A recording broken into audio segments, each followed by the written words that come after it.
that. Get rid of my email. There we go. And view as a slideshow. There we go. So this was an exhibition that was supposed to happen last year. And it was meant to celebrate the 100th year anniversary of women having the right to vote. And of course, not all women got the right to vote 100 years ago, but many did. And it was, it was amazing and a wonderful, wonderful advancement for women. And what I wanted to do, because there are so many institutions in upstate New York that can really address that history, because we were at the epicenter of that fight. I wanted to do something a little different, something that a museum could do, which was to talk about how women were able to express themselves during that basically 200-year struggle for women to get the vote. So that's what I did in my exhibition. It's not a survey, because we have so many more works I could have put in the show and I had limited space, but I hope that you'll get an idea of what the show is about and the kinds of things we have at the museum. And for those of you who entered late, the show is open until Sunday, December 19th. So if you haven't seen it, I hope you'll have a chance to get on campus and do that. So I always start this conversation by saying that women artists kind of had three paths to becoming an artist. And one was to marry an artist who would be supportive. And that way they could pursue their interest. Some artists, some male artists who married women who were artists, then wanted their wives to give up their jobs. So to continue to be an artist with a supportive husband was the perfect kind of marriage for a woman artist. To be born to wealth, so the income and success didn't matter. I mean, many women were born to wealth, and they chose art as a path for expressing themselves. And some of them had private lessons, some of them went to Europe to study. So that was one way that another way that women could become artists. And then the third way was the harder one, which was a woman would have to work very hard and to remain independent. And they would also have to embrace the sacrifices that such a life would mean. Becoming an artist, I wouldn't recommend that to anybody, because I think that, I respect and I honor all those who have become artists. And most times it's against all odds. It is not a field that, it's not like going into computers. Let's look at it like that. There aren't a lot of jobs out there, and then when people who succeed at them are both lucky and extremely talented. So I think that is a lot of the women that you'll see today. They may not be names that you know. They are known somewhat in the art field, and some are lesser known, but they have become part of that rich history of women artists of the 19th and 20th century. Oops, sorry about that. So I start with this painting, and I know that Barbara Nazanchak and Renee both know this painting very well. This is by Susan Waters, who was an itinerant painter who traveled around. She was from the Binghamton area. She traveled around upstate New York to paint, and she was determined. Even at a young age, she supported herself, and by her painting, and she actually, by painting, she was able to pay for art lessons for herself and her sister. And eventually she got married. She was a Quaker. She married a man who unfortunately had a lot of physical issues and health issues. And so she was really the breadwinner. And this would have been unusual at that time for a woman in the 40s and 1840s and 1850s to be the breadwinner, and to be a woman who went on the road to ply her trade. So this painting is one that shows these two boys. They are boys, and wearing their kind of 19th century, what would have been 19th century garb for boys at the time. And she probably as she traveled around, she probably had pre-painted canvases with figures in them. And when she got to a place and she was hired to make a painting, she would then add the faces. So she would have some with 2 children, some with 3 children, some with boys, some with girls, some with a mix. And when she would get to a place and she was hired, then the idea was to really concentrate on the faces, concentrate on what made these 2 children distinctive. So you have they both look angelic, obviously, and she might have added some individual items in this particular painting, or in any painting she did like this. So the dog was probably the family pet. The hat in the lower left was probably one of the boys' hats, and to have them hold a sprig of leaves in their hand was probably something that she added, and it looks like it came from one of the plants, either to the left or the right. So it would have been specific to this painting. But what I really love about Susan Waters, not only did she support her husband, not only did she travel around to do this, to make paintings, and she was really dedicated to it. But at one point, her husband's health worsened, and so she decided to stop traveling. And she moved back. She actually moved to Pennsylvania first, and then to New Jersey. And she and her husband set up a daguerreotype shop. So they were actually photographers, and so they just changed mode and they worked together, and he was able to do that. So she was able to remain stationary, and then she became very involved in the suffrage movement in New Jersey. So for me, she just kind of embodies all that independent spirit of women in the 19th century, and I think she's a wonderful role model. Then I move on to these 2 pots that were made by Maria Montoya Martinez. And you can see this is a really beautiful type of pottery with this overall matte finish and this glossy design on top, this black on black design. And it's a style that is characteristic of the San Ildefonso Pueblo in New Mexico. So she learned how to make pottery as a young girl from her aunt. Pottery was usually a woman's skill in her culture, but she was at one point approached by the famous archaeologist Edgar Lee Hewitt and asked if she could kind of reconstruct this type of pottery, the black on black, because there weren't many people who practiced this anymore, and the clay from the San Ildefonso Pueblo was a red clay. So she had to work at getting this beautiful glossy black, and she worked with a man who would become her husband, Martinez, and they worked together. So here's an example of a woman who was a potter, her husband was a potter, and they supported each other. And it was a very successful partnership for many, many years. And that black is achieved through the firing process and trapping the smoke inside and depositing it into the clay. So we know this date, it's a broad date, 25 to 43. And we know that it's from those dates because it's signed by both of them. And he died in 43. So everything after that, she signed herself. So that's why and we know that she started making these with her husband around 1925. So that's why we have that kind of broad date. This work by Native American Muriel, I need to go back. Muriel Antoine. It's like if I breathe on that mouse, it kind of moves things forward in a way I don't want it to. Muriel Antoine is a poet, a painter, and a mask maker, and she's a leading community figure on the Rosebud Reservation in Mission, South Dakota. And so her artistic practice is tied to helping better the lives of the Lakota people in her community and exploring their cultural identity.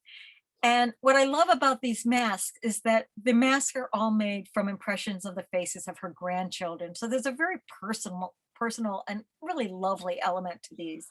And though mask making is not a traditional art form of the Lakota tribe, Antoine incorporates traditional elements such as the colorfully beaded band and the hanging feathers into this mask. Oops, back again. Oh. And then there's George O'Keeffe. And I think if you stopped anybody on the street anywhere and you asked if they could name one American woman artist, if they could name one, it would probably be Georgia O'Keeffe, because she is certainly the most famous of American artists. This is the one painting we have in the collection and by her. And I this is a painting that initially I thought was pretty simplistic, and I wasn't completely enamored of it. But as I've spent a number of years living with this painting on a daily basis at the museum, I've really grown to love it and to appreciate what she was able to accomplish. It's just, it's the softness of the hills. It's the beautiful sky, which is almost like a Bokashi flow that you see in a Japanese woodcut. You have, and she's done it with just basically two colors, this beautiful rust color that flows into a peach, and the blue that starts out deep at the top and comes into a light kind of sky blue. Um, I have, as I said, really grown to love this painting. And this, of course, is from her time in New Mexico, that she first visited there in 1929, and she became completely enamored of the landscape and felt that this was her spiritual home. And she lived there for the next 6 decades. And I think what appealed to her was the loneliness and the isolation, and then just that brilliant color of the landscape. And I think that that is what she really embodies in this picture. And this would have been the view that she saw from her house. And many of you may have been to her home in outside of Santa Fe. And it looks just like this. Oh, I'm sorry. That's okay. I can't stop. So then I'm going to move on to Margaret Burroughs. And Margaret Burroughs is also she's a Black painter, or she was a Black painter, printmaker, and a poet and a writer. She was also an educator, and she in many of these things she did with the help of her husband. She was, I think it's a natural that she was drawn to the work of Phillis Wheatley. As many of you know, Phillis Wheatley was the first Black woman to publish poetry in this country. She Wheatley herself is a fascinating subject. She was in a slave family in Boston, and they encouraged her learning, they encouraged her poetry. And when she couldn't find a publisher in the United States, they took her to England to find a publisher, where she did in fact find a publisher. And after the book was published, they gave her her freedom. So it's a good story in many ways. And as you can see on the left, Burroughs has taken that portrait that was the frontispiece for the book, for Wheatley's poems, and she has translated it from a wood engraving, which is a much finer drawing, into linocut, which has these broader strokes, and she's enlarged it, but you still get this sense of the woman of and of course the image is reversed, but you still get that same sense of this woman, this strong woman, and you get the sense that she's a writer because she has this scroll behind her. And I think this is a lovely homage to this woman that she had so much respect for, and who she shared a lot of interests with. And then we come across women artists like this woman, Carla. We know nothing about her except for that she was active in the 1950s when this book was done. And I think this happened to a lot of women. I mean, in the 50s, there was a huge burgeoning of interest in children's literature and children's books.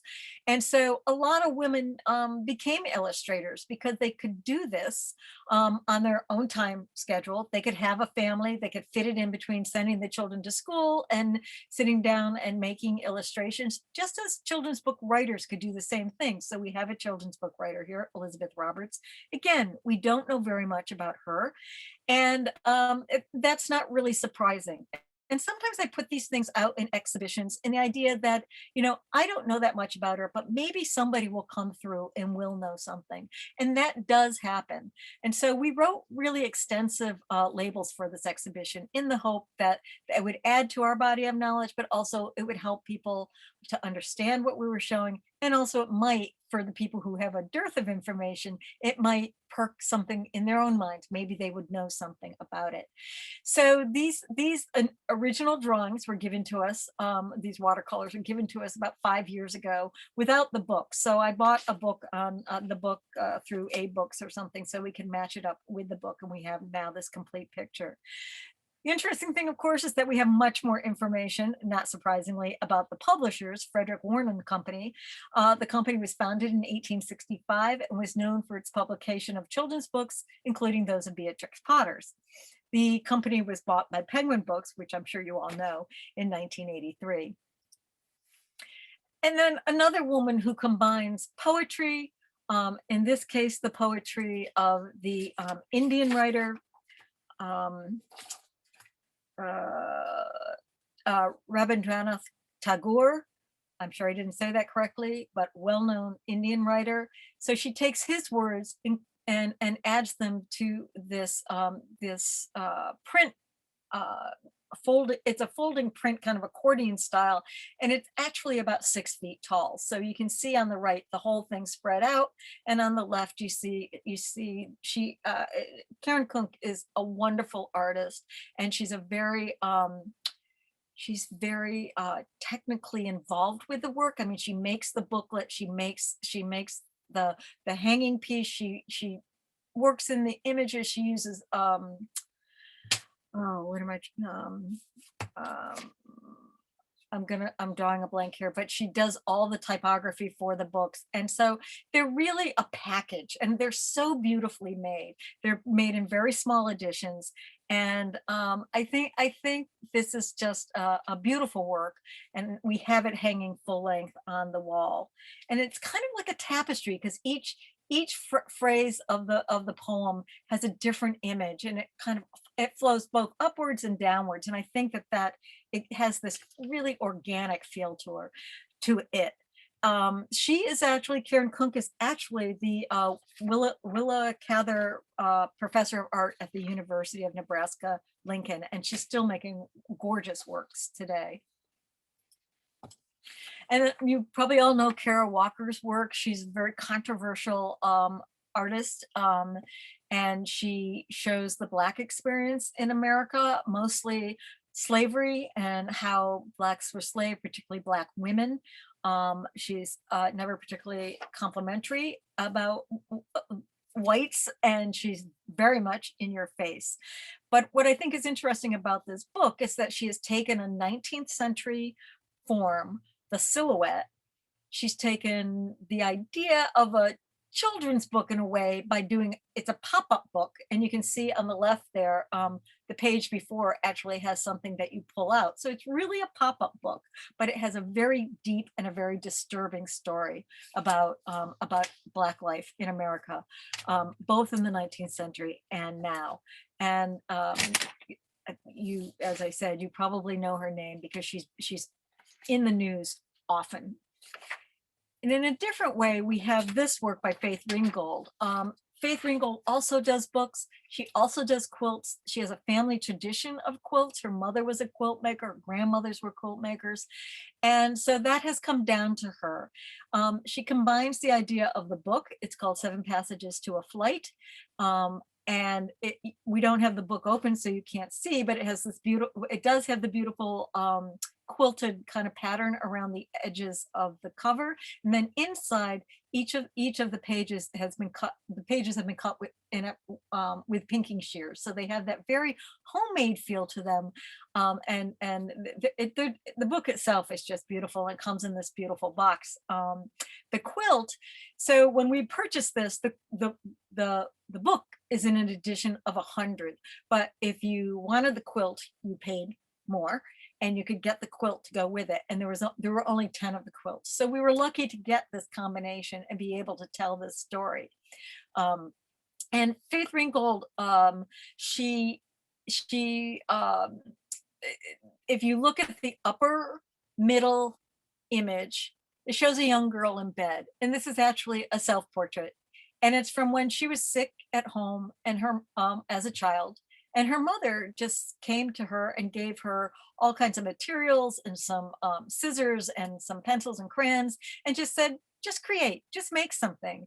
And so that's what she did, and so she became this person that has always that was interested in textiles, interested in the history of the quilt, and she has incorporated that into so much of her work. And a lot of these scenes are New York City scenes because that's where she lived and has lived her most of her life. But in the bottom center, you see this image of the Mona Lisa with these three beautiful Black girls dancing in front, joyously dancing in front of the Mona Lisa. Of course, you couldn't get that close to the Mona Lisa today, but it shows these girls dancing and the Mona Lisa. And this is this is also another memory for her of her first trip to Paris, of course, the epicenter of art. So it was obviously, I think, as differentiated from Kara Walker, her works tend to be have this kind of joyous feel to them. And then this photograph by Arthur Rothstein is actually not in the exhibition, but it does show a Black girl at Gee's Bend, which Gee's Bend is this place in Georgia, which is an epicenter for quilting and a long tradition of quilt making. And Louisiana Bendolph comes from a long line of quilt makers. Her grandmother and great grandmother's slaves were quilt makers, and that tradition has come down to her. And though we don't have a quilt by the Gee's Bend group, in 2005, a place in Berkeley, California, brought Louisiana and her aunt to their print shop and asked them to make prints based on their quilts. And so we're lucky that one of our donors bought this print for us. And so it is in the exhibition, and obviously it's very much has that quilted feel to it. Another artist who works the same way is Cheryl Warwick, and another Black artist who she's actually a nurse in the Boston area, but she's an incredible artist, and she's had several one person shows. I shouldn't say man, and she includes, like several of the artists I've already talked about, she includes words, she includes imagery, often of home, often of landscape, things that mean a lot to her, and they come together in what again is like a quilt-like composition. And I think that each section can be read separately, but as a whole, they also create this beautiful, as I said, almost patchwork composition. I'm gonna speed up here because I do have a lot of things.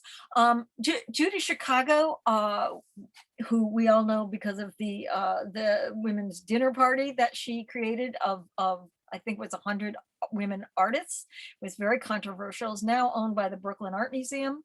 But she had a second project, which was called the Birth Project.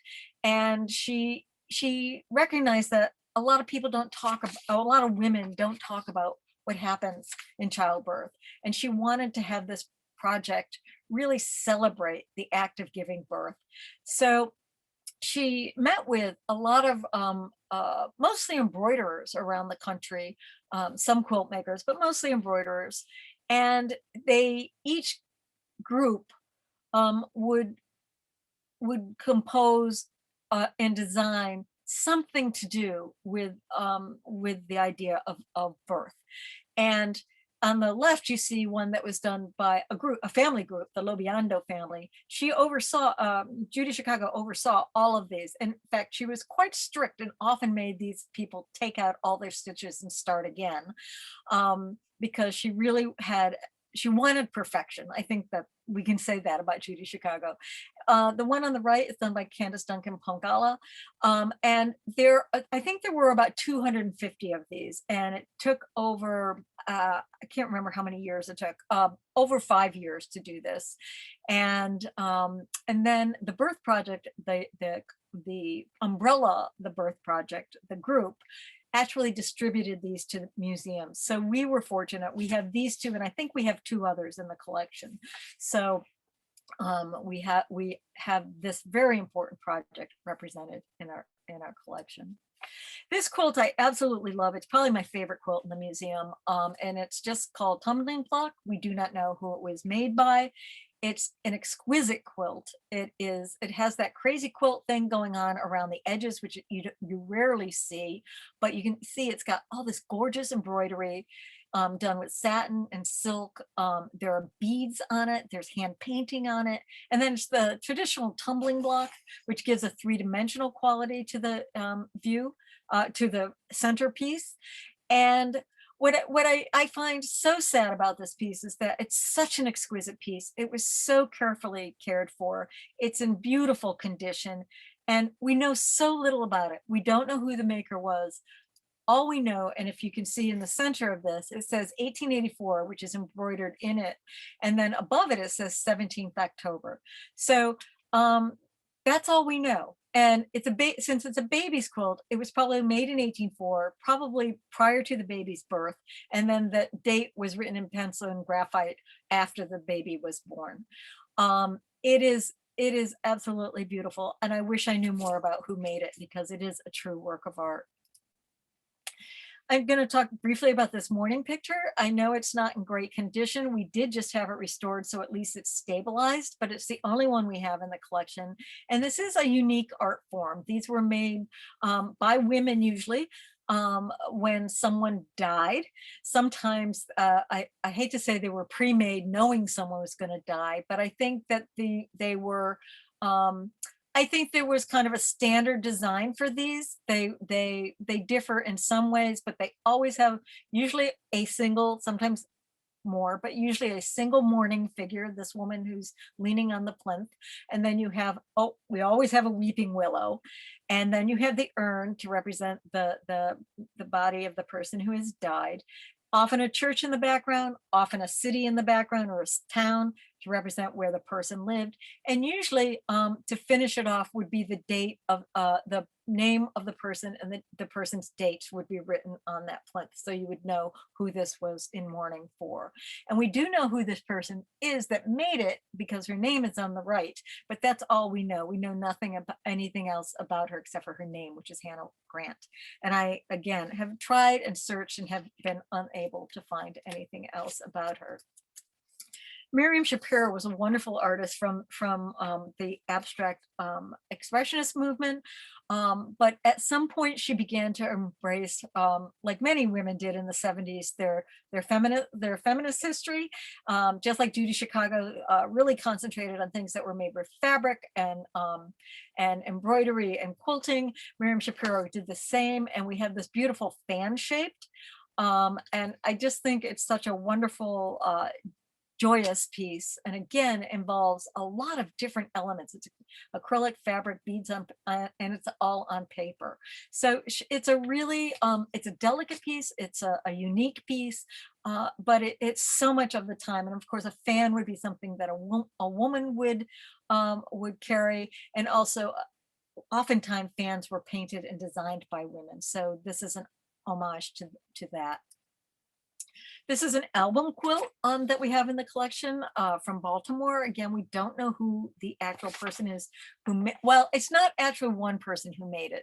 We don't know who put it together, but we do know some of the names of the people who worked on it, because this is actually not only an album quilt, it is also a signature quilt. So some of the blocks have signatures of the people's names who worked on it. And each block is different. It's a traditional green, white, and red design. The flag in the middle, this was made sometime not so long after the Revolutionary War, so celebrating independence, celebrating our country. Excuse me, I have a cat walking in front of my screen. And it is, again, it's a beautiful work. It's quite large. and takes up a considerable part of a wall in our gallery, but is something that women in the 19th century were certainly able. It was a great way for them to express themselves, to make these quilts. And this is a friendship quilt. They're often made for somebody when they're getting married, when they're moving away, and maybe they were moving west and they would their friends would never see them again, and they wanted this way to commemorate their friendship. Sometimes there are all sorts of reasons, anniversaries. So there are all sorts of reasons for making a friendship quilt. Also wanted to look at some of the Native American pieces that we own, and we have a couple of Navajo rugs coming up. We don't know much about this piece, and I searched online, could find very little about this work other than that we know it's a Navajo rug. But we do have this one, which we know a little bit more about, because we do know something about the pattern, which is associated with the western part of the Diné territories, and exemplifies the sacredness of the storm in Diné culture. It is the storm pattern rug. So at the center of the rug is often understood to be the weaver's home, or hogan, a traditional Diné dwelling, as well as a sacred lake.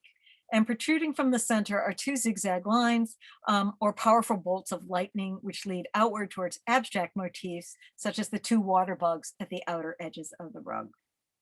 So, and the process of weaving is significant to Diné culture, and it's usually done by women. They're trained young to become proficient in weaving, and it's weaving is seen as a model of womanhood and a celebration of female intellect. So we do, as I say, know a little bit more about this, and now I'm going to move on to this Tiffany lamp. Clara Driscoll worked for Tiffany for many years. She was his head designer, and she had a number of women who worked under her. And she started work for him in the 1890s. Tiffany had a policy that married women could not work for him. So when she got married in the 1890s, she had to leave the firm. Her husband died. She came back to work for the firm. Then she became engaged. And sadly, and we do not know what happened, her husband disappeared, and or her fiance disappeared.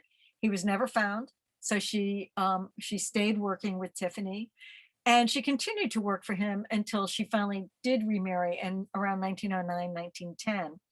So Driscoll was a very talented artist. She came up with this design, and we know this is her design because there's correspondence was found about 10 years ago between her and her mother, talking about this design and how she and one of the girls that worked with her had come up with it. And it is probably one of his best known and most beloved Tiffany's most best known and beloved designs. And of course, when it was shown at the Paris Internationale in 1900, and it won the grand prize, Tiffany was there to collect the prize, and of course did not acknowledge that these women, that Clara and her team had actually been the designers for this piece. Art is from 1912. The thing about Tiffany lamps is that they are one-offs. If you went into his gallery, you could choose the design that you wanted for your lamp.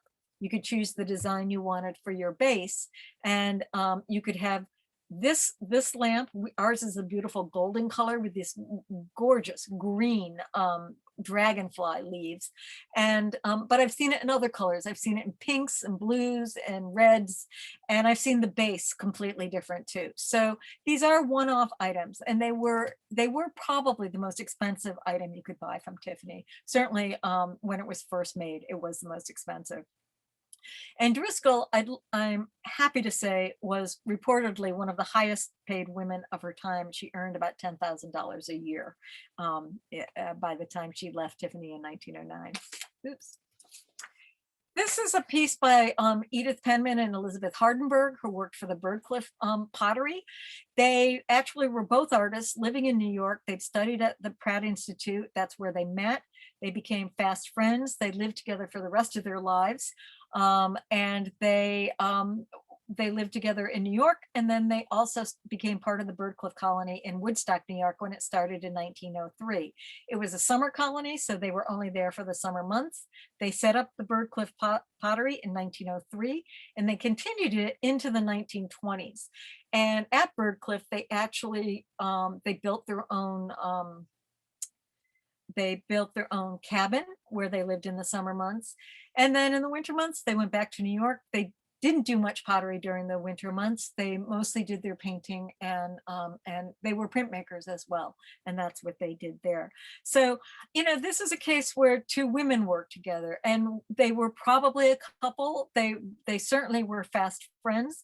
And they supported each other. So it's just a wonderful story of women who met in art school and continued a very productive life together.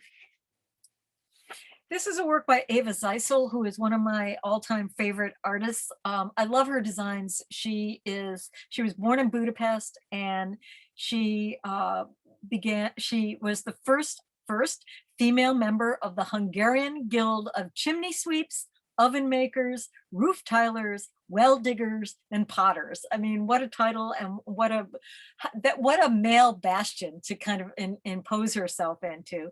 And she was just a wonderful artist, working in and around Vienna, and eventually she went to Russia to work.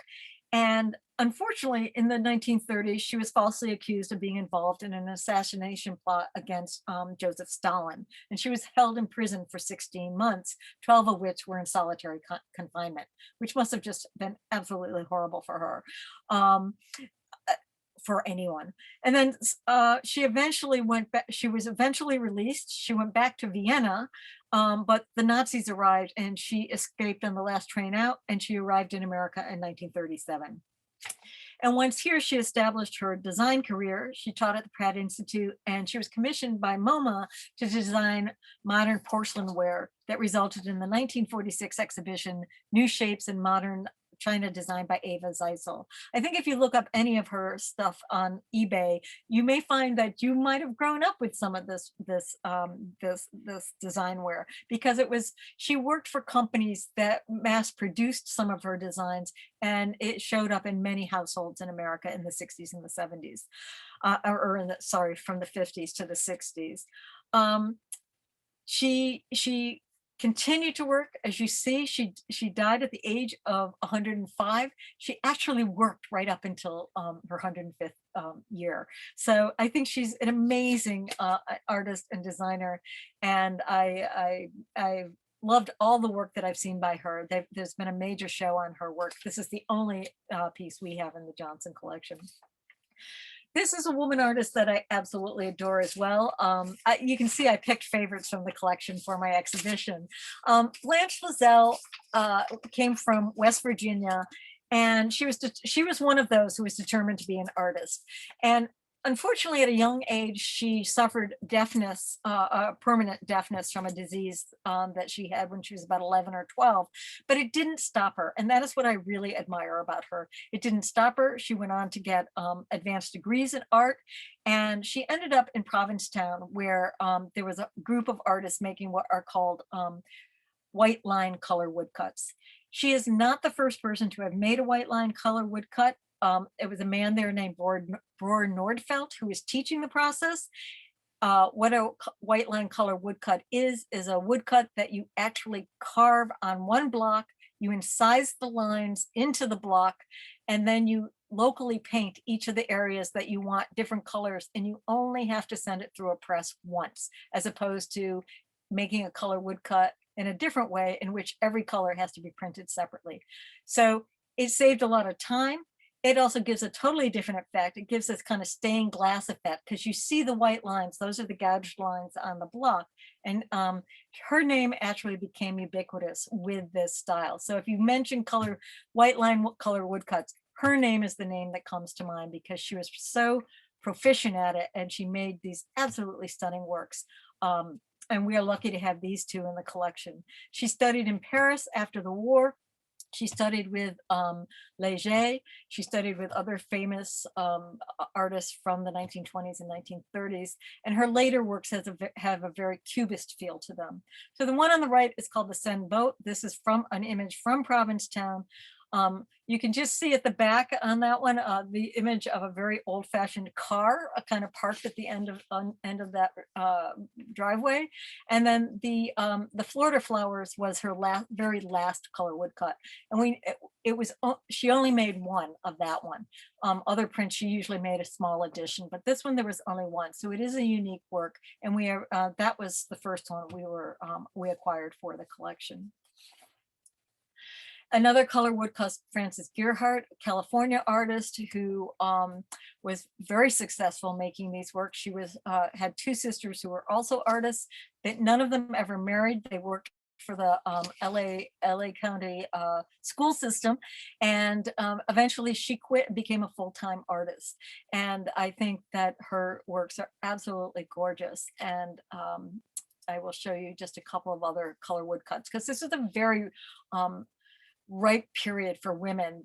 Color woodcuts could be made at home. They could be made in situ. You could take the block with you.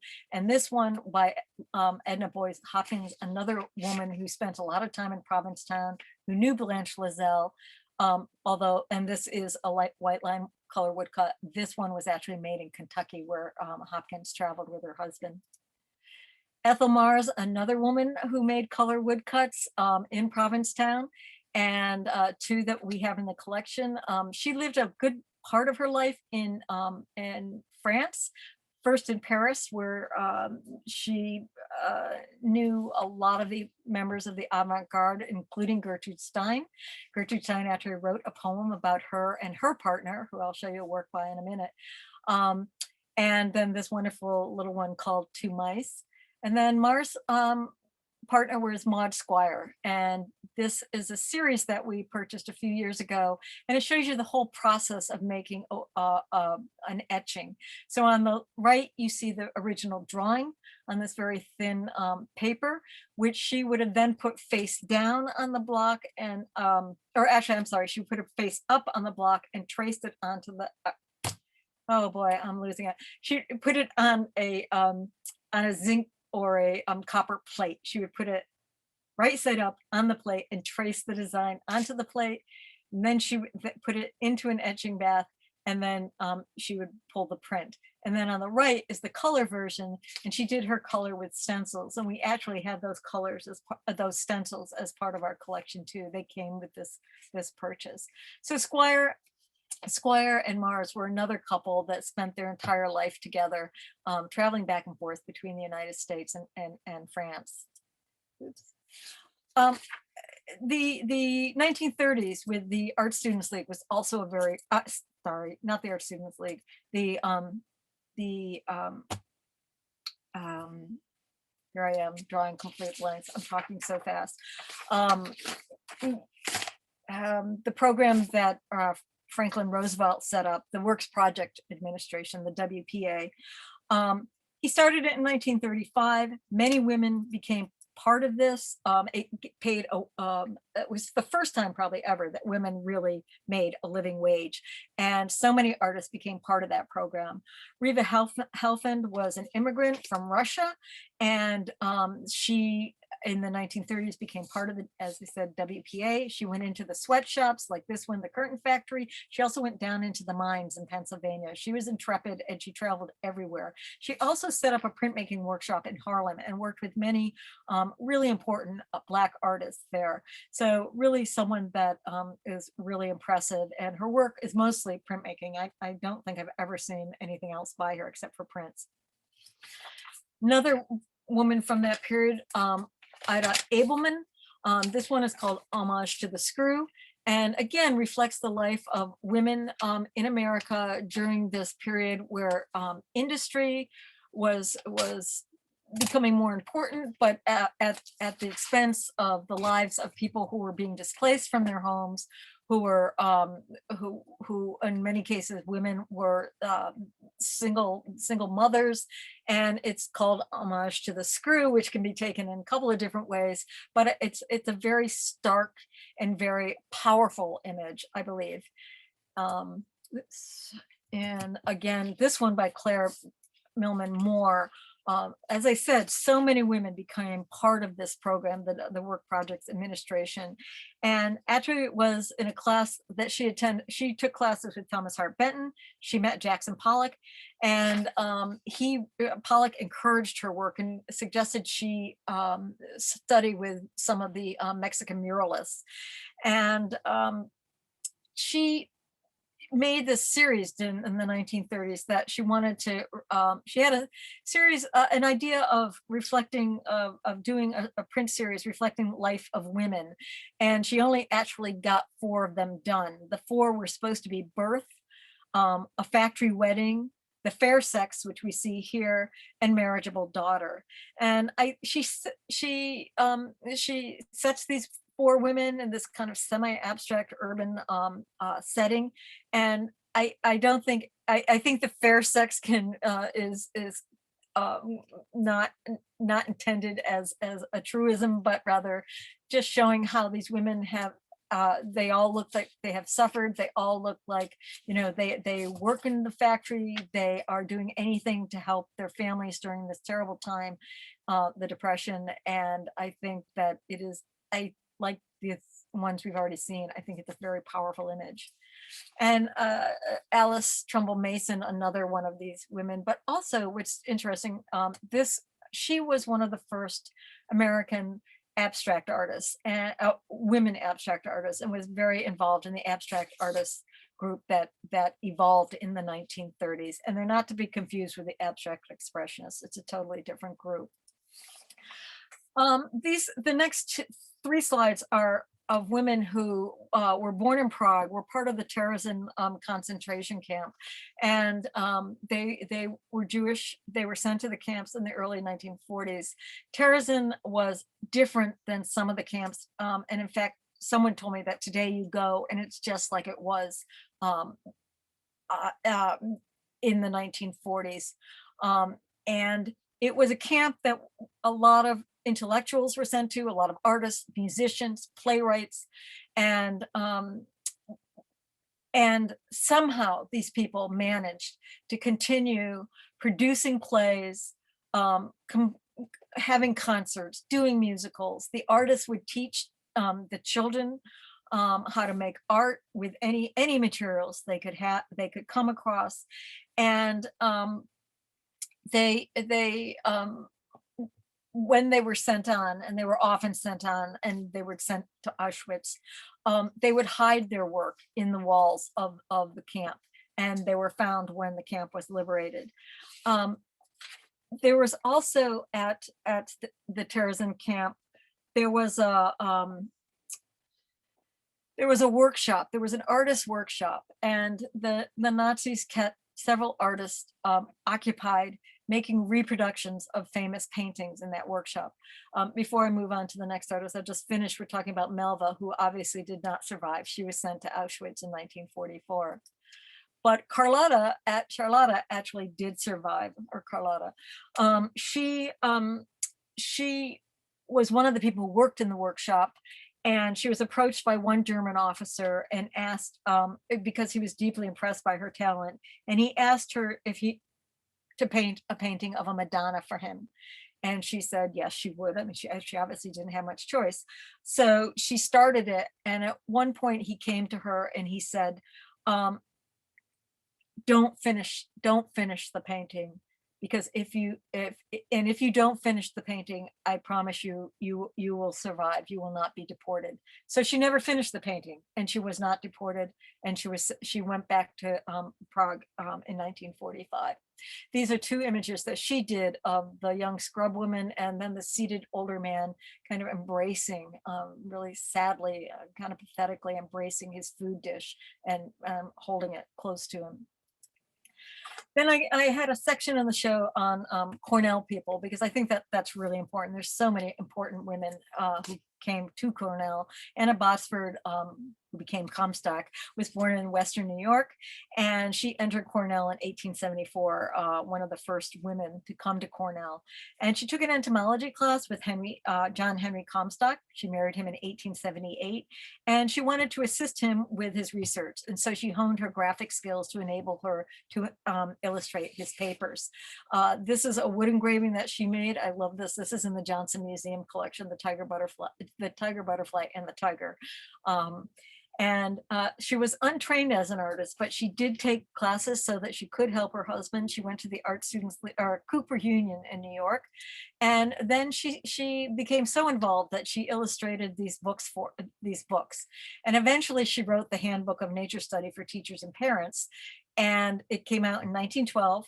Was published by the Comstocks. And interestingly, her husband and Liberty Hyde Bailey, who is one of the greats of Cornell in this field, they both told her, this is a great project. We're 100% behind you, but we are fairly sure it will never sell. And the great thing is that it's still in print today and has never been out of print. Never trust what your husband tells you, I guess. I know, I say that very facetiously.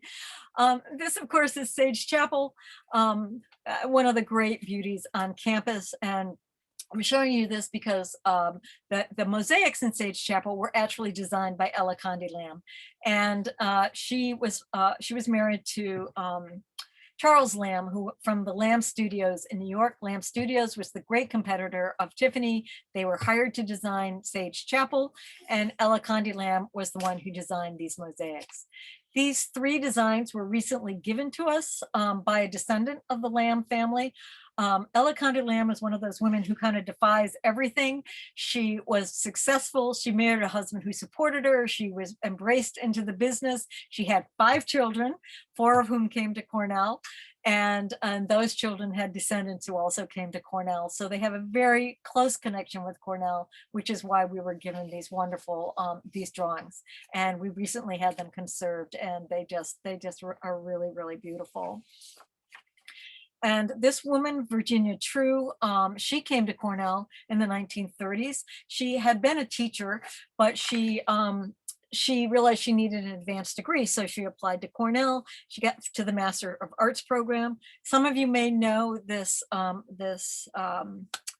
this mural that was in the department, Martha Van for many, many years. It's just recently come down. It needs some conservation and will probably be reinstalled in Martha Van with some really serious discussion about what this work describes and what is involved, and how we read this, because it is a dated work. It has a completely different, she wouldn't be making this image today, but it is also a massive piece. And if you look very closely at this, you can see in the lower right hand corner, you see a woman in blue with a scarf around her neck. That is Eleanor Roosevelt, who was very involved with Martha Van Rensselaer and what was going on at Cornell at the time. The painting on the right is called The Woodchopper, also from this period, 1931. It was an award-winning painting. I think she has this incredible empathy for the people that are sitting for her. And you can see that this man has had a tough life, but really beautifully, beautifully painted.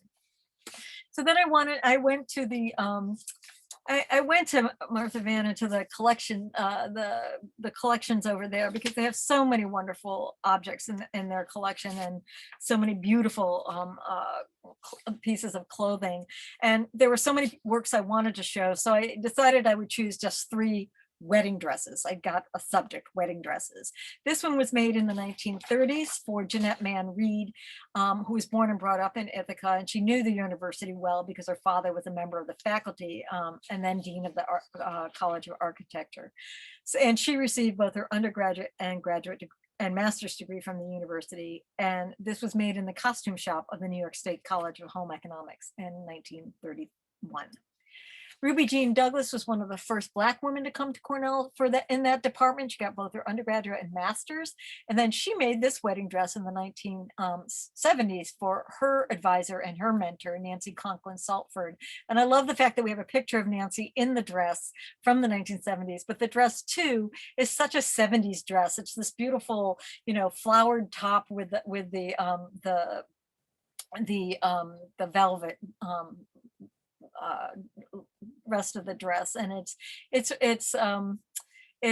such a period piece, and also was lovingly made for this woman who she really honored and respected.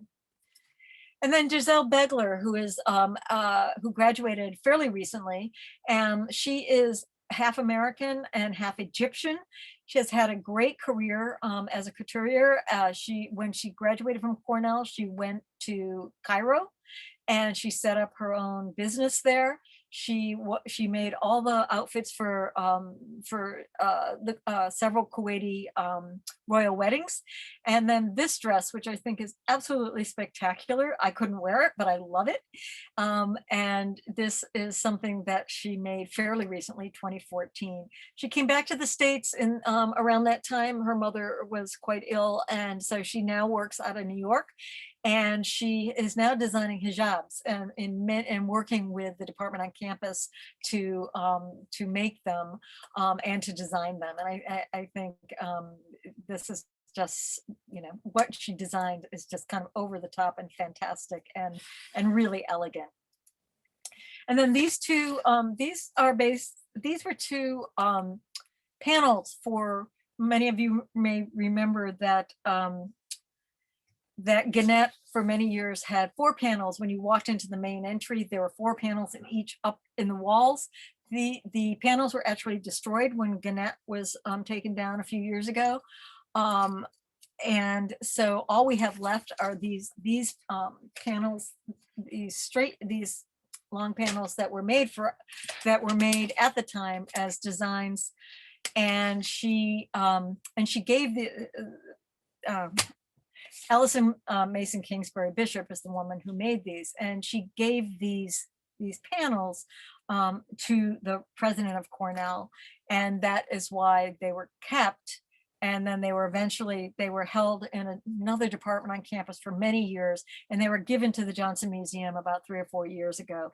The Johnson Museum did try to save those murals, and we were unsuccessful. So we are just delighted to have these panels now in the permanent collection.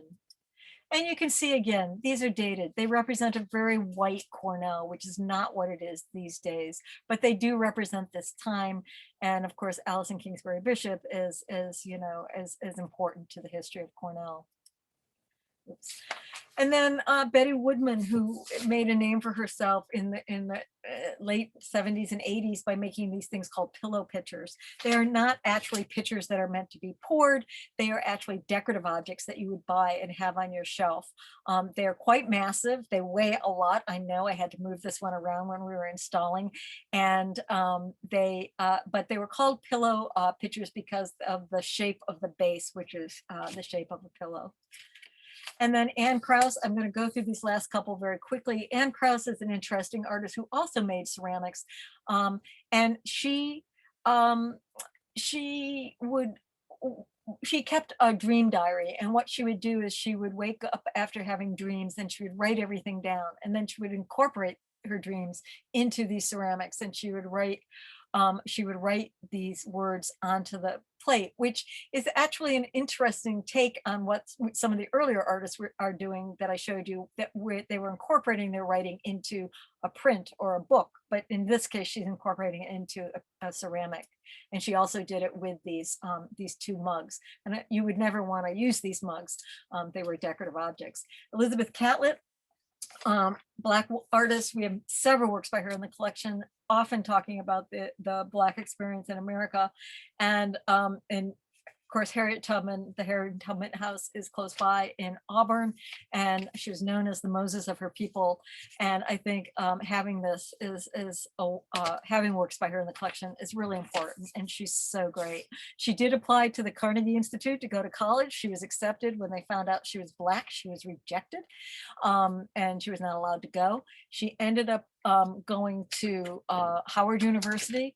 And many years later, when the current people at the Carnegie realized this, they gave her an honorary degree because they were incredibly embarrassed that this is something that they actually did.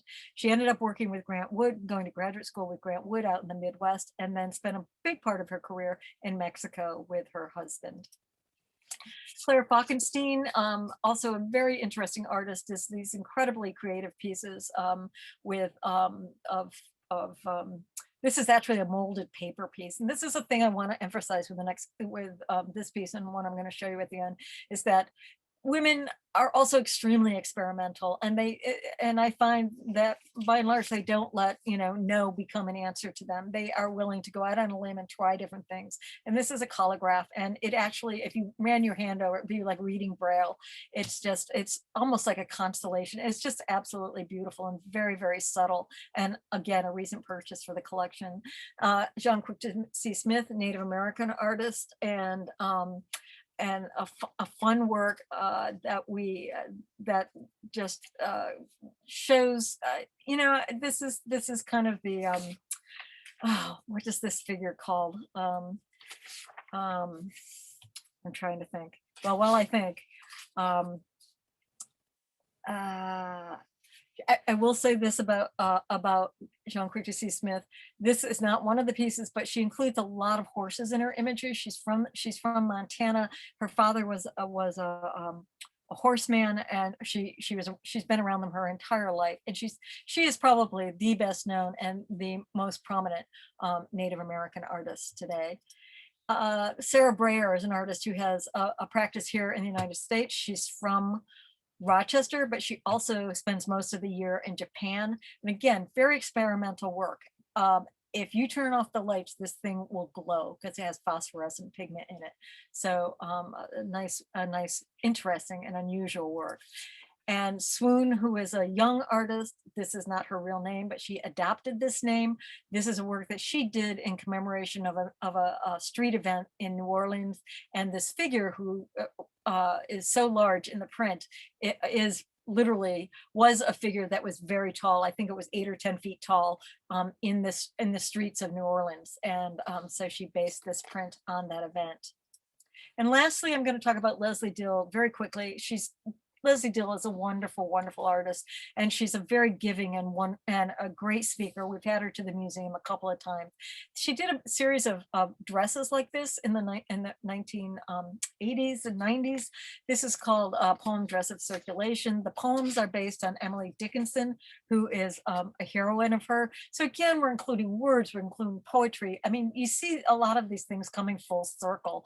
And this is also a three-dimensional piece. The dress, the bodice is static against the background, but then the dress kind of comes out and it has kind of this encompassing circle. And you can see the heart at the top, the blue heart, and then coming down from the heart are all these words, Emily Dickinson's words. They're like arteries flowing down the dress. And this is one of my favorite pieces in the collection, and one that I was really glad when we were able to acquire it and add it to our collection of women. So that is a very, very quick and fast description of my exhibition. So I'm happy to answer any questions or to repeat anything that I went over too quickly. And that's it.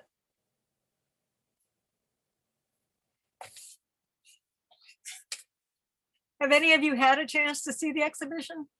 I know Barbara has. Oh, great. Thank you, Carol. Good. Oh, and Renee, of course. Great. I'm really glad. Good. So your cat. Oh, my cat. Your cat was inches from your head. Oh, I know. The whole time. I know. And it didn't seem to faze you in the least. nor did it phase the cat.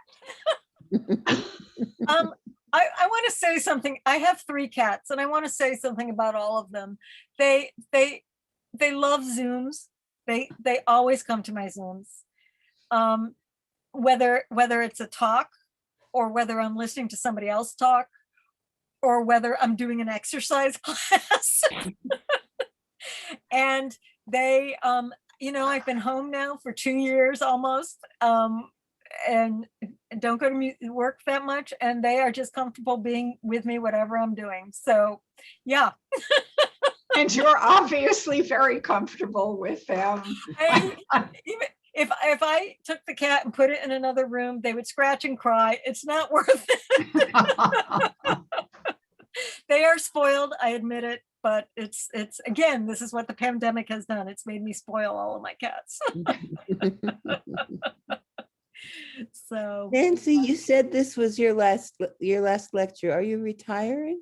I retired. I retired actually officially at the end of last December, but I have stayed on for 10 hours a week for this year because I had 2 grants that I wanted to finish out, and I had and this show was also on the agenda. So, and I'd gotten a grant for this show. So I am now officially done at the end of this month because I have to write the reports for those 2 grants. And so, yeah, I'm done. I'm still going to be doing a few things for Cornell Adult University, but other than that, I'm done. Well, Yeah. congratulations and thanks Thank for you. doing such a great job. Mhm. Thank you. Thank you beautiful. so much. Thank you. Renee? I have a question that, does the museum not have many of the women abstract expressionists whom we read about in the book for the museum book group, Frankenthaler and Yeah, we do actually. We have a number of Frankenthalers, and we don't have anything by Elaine de Kooning, which is Nothing. really a shame. But we have a number by Frankenthaler. We have a series that was done by Lee Krasner. And we have let's see, we have 1 Grace Hartigan, and we have a few Joan Mitchell. And we did the I was there. I did not do the exhibition. Judy Bernstock in the art history department did. But in the late 1890s, early 89, 90, 91, sometime then, Judy Bernstock organized a traveling exhibition of Joan Mitchell's work, which was a real culmination of her exploration. So and that was a major show. It traveled all over the country. So it started at the Johnson Museum. So we do have everybody except for Elaine de Kooning, and we have several works by the men too that were abstract expressionists. I did do a show in 2011 on the 1930s group, which was the American Abstract Artists, which is a different group, but they were the forerunner.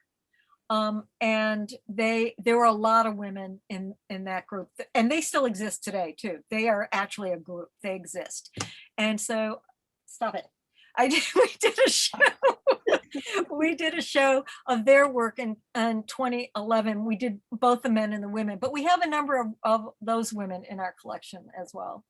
So we have been good about adding women to the collection, and I think we should be proud of what we have. We have a lot of works by Black artists, Native American artists. It's obviously something that we're still working on, and we've added more. I think if you saw you probably both saw, you and Barbara Nazanchik probably both saw the climate change show that we have up right now. A lot of women artists in that show.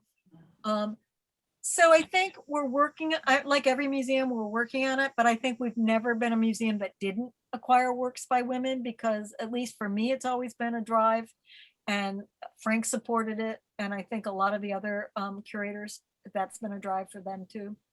So like I said, this is kind of the tip of the iceberg of what we have. Well, it's yeah. a beautiful exhibit, and those Thank people you. who haven't been there Thank today you. should go see it. I'm glad you got to see it. That's Yeah. great. Thank you so much. There's still time for more questions, but in case you tuned in late, this show is up until Sunday, December 19th. And it's down on the second level Yep. down. In the new wing.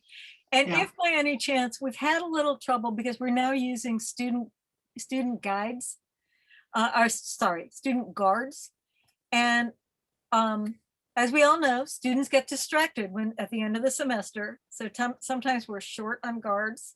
And if you come in and they've closed the new wing, you can just ask and they will open up the show for you. But you just have to ask at the front desk. It's unfortunately, it's been a little bit of a problem because that's like the only part of the museum that we can close off when we don't have enough guards. Oh, So wow. that they've had to do that a couple of times. I'm just saying that. But if that is the case, just ask at the front desk. They will open it for you. Can you They park told me, outside of they the told me museum? that. I was in there and it's like, your show is closed. I said, really? Can you park outside of the museum? You can. I will say the best time to come is on the weekend because weekend parking is fairly open. And I would also say, well, and the students are leaving too, so it's not going to be as difficult. But you can park on the weekend, and we open at 10 on Saturday and Sunday. So that's really, it's a good time to get there because it's quiet and good time to go. Good, thank you. Yeah, and there is going to be, unfortunately, it's not ready yet, but it was part of what we committed to for the grant. There will be a brochure. So I'm hoping the brochure will be ready by the last week of the show. But if not, it will be available next spring. If you happen to be in the museum, it will be there.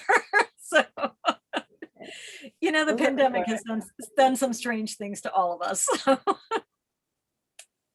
Anyway, well, thank you all for coming. I think you're a fantastic, I think you're a fantastic group, and I'm so happy to hear. I didn't know much about you before, but Betsy Hillman gave me a lot of information, and I think I'm glad to know you're out there and doing what you do. Great. And thank you for coming. Thank you. Great pleasure. Thank you so much. Okay, good to see you all. Bye. Bye. Bye. Bye.